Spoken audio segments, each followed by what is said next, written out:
Actually, when you break down a habit, there's always three components to it. There's the cue, and then there's the actual routine, or what you would call the habit, and then there's the reward that is associated with that habit.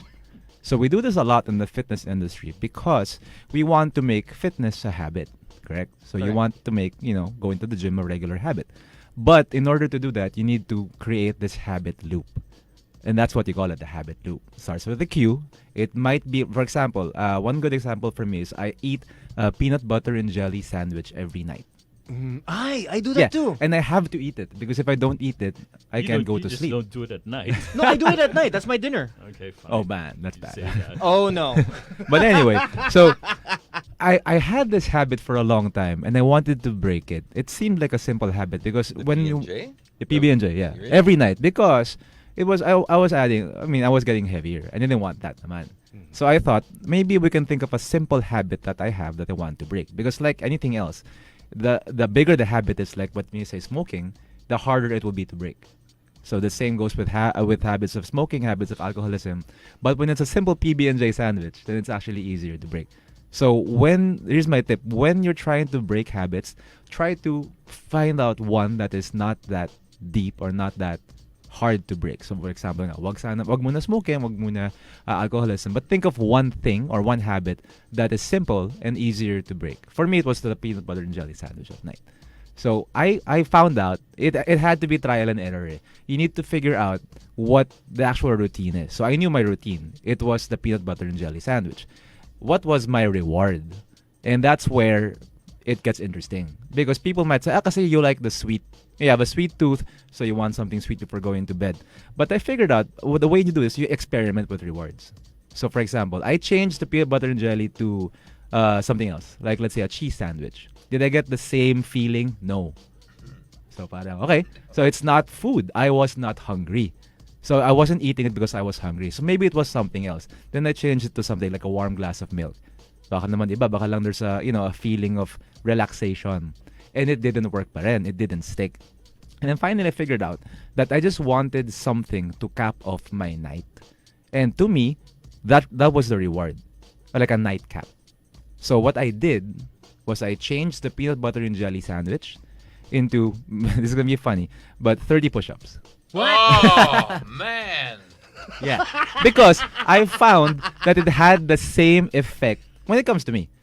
I had the same effect of, okay, you're nag-wind down ka na, and you're actually a little bit more tired, and then I was able to sleep properly. Now, of course, it's going to be different for other people. Like some people I've had this experiment with, they changed it with a glass of whiskey. Which actually, if you ask me, PB&J. is much better than the PB&J sandwich. Romeo? Thank you so much, Coach. As long as you keep it at the glass, like a shot glass of whiskey or red wine. Not a bottle pare. Again. But you should again. see my glass. But it Malaking baso. It Mug. really depends on the person. So now that I found the reward, which was for me a nightcap, then I was able to change the routine. The cue was simple. It was the time of day. So I figured out that, I told you have to experiment also. Parang, when does it happen? Who are you with? Who are the people around you? What are the circumstances that happen when this habit loop kicks in? For me, it was 9 p.m. Parang I had to figure it out. Was it a feeling of tiredness? Was it a feeling of, wanting something sweet? Again, the cue really was the time. And I found it consistently that at 9 p.m., I would have this craving for a PB&J sandwich. So what I did, at 9 p.m., I do 30 push-ups. And then that broke the habit loop. And you're still doing that up to Yeah, this up very to this day. very day, I still do 30 push-ups before I go to sleep. Wow. So, Keeping it at 30, yeah. PB&J. Sarap kasi ng PB&J. Again, it's not as simple as I might say it, but once you know the breakdown of a habit, get your cue, you're aware of your routine, and you're aware of your reward, and you break it down, it's much simpler actually to change a bad habit. Again, my homework to you guys, find out that habit that you have, that you want to break, and then deconstruct it. Really think about it. So again, first, when you look at the cue, think of where you are, what time is it, what time of day, who are you with, what are your feelings during that time when it starts to kick in, and then figure out the routine, and then figure out the reward. What are you feeling afterwards? What is that reward that you're getting? Yeah, that so makes that sense. so that once you can tie that reward with a different routine, then actually broken the habit because you can't change the cue. You can't change the reward, but you can change the routine. Could you imagine if our officials, swapped corruption with push-ups? They be doing like 1,000 a That day. is a bad habit. Yeah. Yeah, it's like, instead of, pilfering from the country, just do push-ups. Imagine how much. They can stop We'll have the corruption I'm fittest- just cold imagining. turkey, huh? Yeah, and how buff they'll They will be. I know, right? Yeah, exactly. There you go. Instead So- of having But fat that's cats. really good advice because it breaks it down. So what I like the way you put it when you said, "What's the reward?" Yeah. So you're breaking down the habits. So yeah.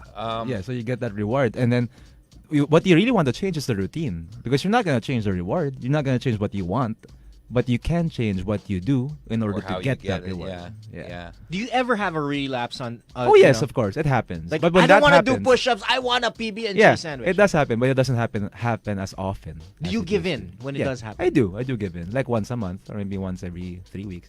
But then after that, I'm back in it.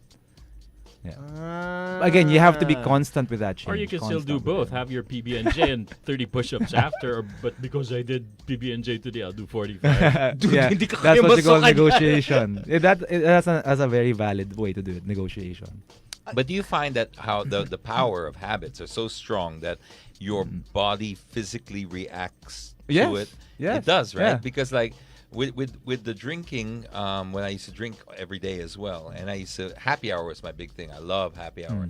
At 5 o'clock, my throat would start to contract a little bit. That's a craving. Yeah. So your body manifests when it craves something. Yes, and that's a biological and natural response Yeah. to something. It was waiting for it. It was waiting for it. Now, when that happens, try to break it down and look at that cue. What is the cue that makes you salivate? What is that cue that makes you think of drinking?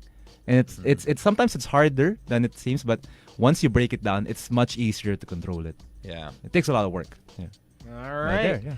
All right. So more of. Oh my goodness, that was a lot of information. It was. I love it though. If you guys want to learn more, check out The Power of Habit by Charles Duhigg. It's a very easy to read book, and it really gives you a framework on how to break and make new habits. And this is nice. That's interesting because this is not just confined to health. Not really. No, yeah. no, It's no, any. no, any. life no, no. Yeah. Exactly, because what we're talking about here will empower you. So the physical Exactly. benefits are one thing, like what you said. Okay, so you lose a few pounds, but it's for me like the smoking more than the health and more than everything else. It was that empowerment Yes. that I gave myself that you can do this because nothing will empower you quite like achieving it on your own. Something that you had already resigned yourself to.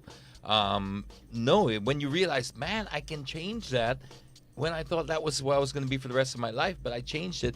What else can I change? That's huge. You actually go, actually, it was so powerful when I quit smoking. It was so powerful that I actually went looking for new bad habits to pick up. No, seriously, just so I could break it. To have the same Competitive si effect. James. Yeah, What no, can I do to mess my body up? seriously, because it was so strong. It was so powerful.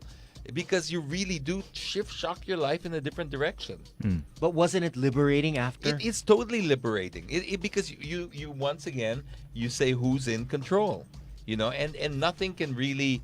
What do you actually has that book here? 1, 2, 3, 4, 5.